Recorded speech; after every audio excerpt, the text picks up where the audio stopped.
All right. So I'm going to get very specific on these because I want people to have every bit of information possible. So the difference between weight and mass. Now I hear a lot of people say, well, weight's measured in newtons and mass is measured in kilograms. And the answer I would give as a physics teacher, not in a mean way, but just simply in a way that wants to dig deeper, my answer, my sort of riposte or response to that would be, well, so what? What does that mean in real life? So let's be clear that weight is a force. It is Earth's gravity pulling on an object.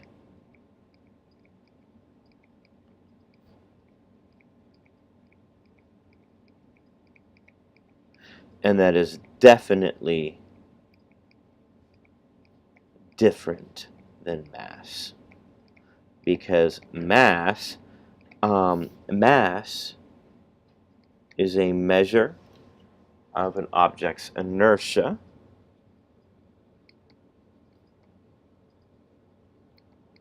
which is an object's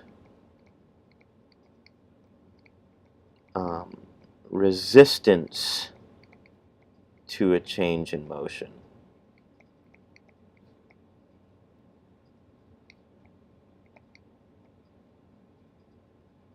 Okay, so I know that the amount of stuff in an object is a definition of mass, but I really want us to focus on the physics definition because we need to get clear on how we can define mass without referring to anything except this notion of resistance to change.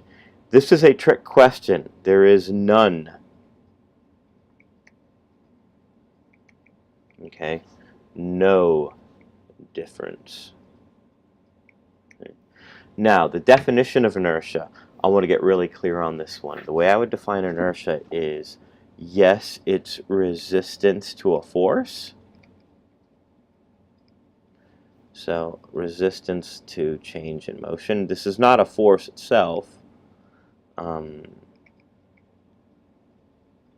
then I would want you to clarify by saying an object in motion stays moving at constant velocity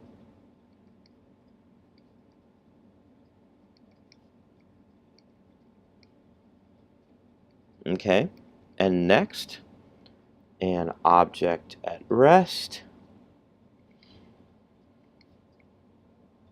stays at rest. So far, so good.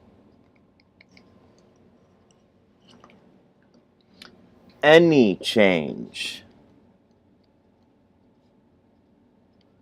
in an object's motion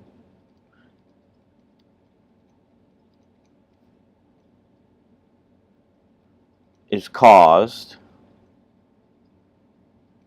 by a net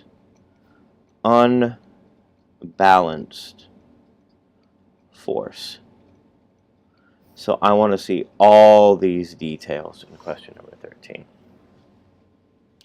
If the forces on an object are balanced, an object will remain at rest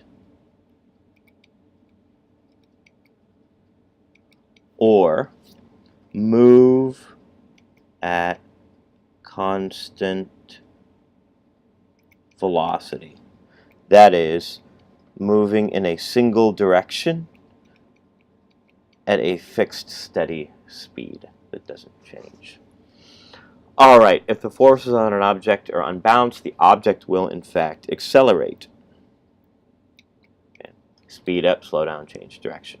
Now here, an object is pushed from rest on a smooth surface for a small amount of time, in this case it's ice, and then allowed to move on its own. We're going to describe the motion of the object and explain what will happen to it as time goes by in the situation. So, as it is pushed, it gains speed.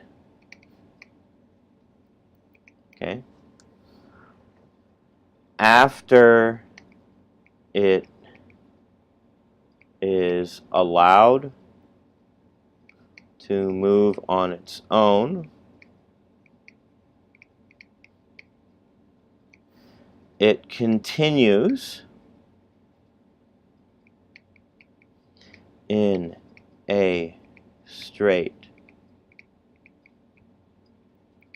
line at constant speed, which means a steady, unchanging speed, forever, or until the ice is no longer smooth. All right, so that is questions 11 through 16.